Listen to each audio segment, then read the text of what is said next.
We're here at Spartan Games 2.0, and we have Hunter here. Hunter, you want to know full name? Just tell people your full name. Hunter McIntyre. The Scotch-Irish King. Dang, dude. Well, don't flex too hard on us. We're about to get in this ice bath, and we're starting to interview you down. Ready? Let's get in there. Easy, big dog. Easy. Yeah, easy does it. I'm cool. Deep breaths. Hey, man. My teeth are fried for this.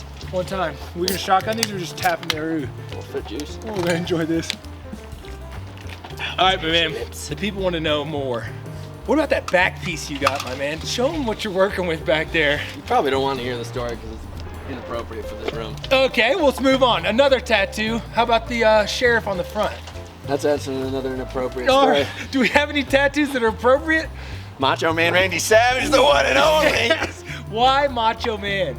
Oh man, I lost Spartan Race World Championships, I think it was 2014, and I was like, gosh, I'm a little beat down by this. I didn't want to lose Spartan Race World Championships. And something, for some reason in my head, Macho Man Randy Savage from the top rope. I was like, Macho Man Randy Savage wouldn't give up. So I found that picture online. I went straight to the first tattoo parlor I could, and I said, tattoo Macho Man Randy Savage on my ribs. So anytime I got tired, I could just look back and I could see him, and I'd be like, Macho Man would never quit.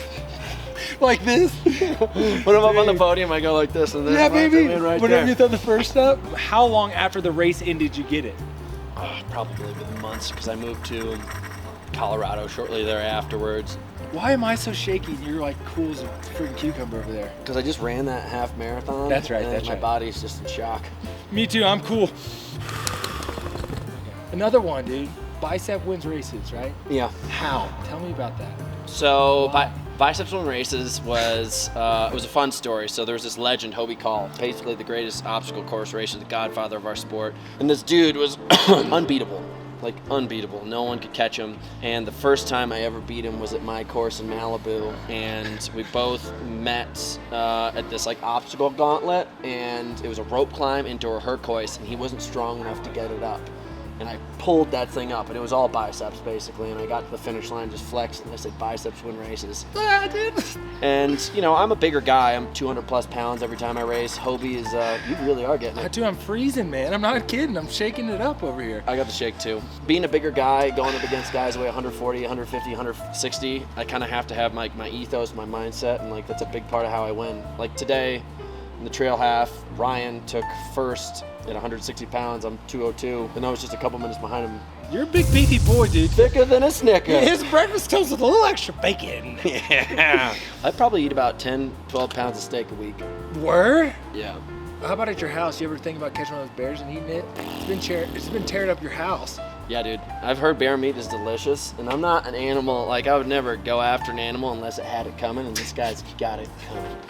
Basically, my staples are steak, yogurt, and rice. Basically it.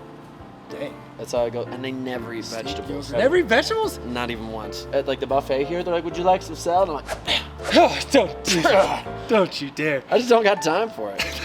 You know, I only have so many bites I can take in a day, and why would I waste it on a leaf? Don't hate that mentality, bro. All right, man. Digging through the gram. What happened here? That's Broken Skull Ranch. That's when I took over the title of Broken Skull Ranch. It was pretty crazy. Broken Skull Ranch is probably the hardest show that's ever been on television, and I had to fight to get to the Skull Buster, and I got all bloodied up. And Yeah, it looks like you bloodied the whole front there. Right. Something hit you in the face? Yeah, definitely like crossface. You know, crossface in wrestling, you get that. Just that. Elbow. You played rugby, you know. Yeah. It is starting to get cold. And one of the things I love is playing rugby, doing contact sports. I don't mind it, right? I'll do some impacts, and I don't hate people, right? If they hit me, get a good lick on me or whatever, I don't hate people for it. It's a sport. Yeah, it's a sport. Some people criticize your intensity, right? They're like, oh my gosh, he's so intense. And what do you think about that? What's your mentality behind like being an intense dude, intense personality? Because you compete on an intense level, you also win at an intense level. I mean, I think it's one thing for someone to be like, he's so intense, but like you win big things. Yeah. World races, you have a world record, right? 3 now. 3 world records you have. So like that's an intense level of performance. You know, I just watched The Last Dance with Michael Jordan, and supposedly he was just like a bull on the team. Like he just worked everybody. He held a certain standard. I'm 100% a believer in mindset.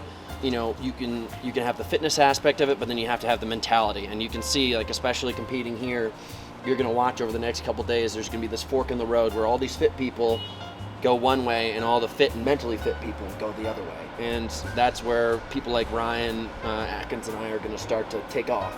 I might hurt people's feelings, but I got a bunch of gold medals on my wall and they don't. I think the biggest thing I want people to know is like, if they got to know you, you're a kind-hearted dude. Sweet angel. You are, dude. I'm telling you.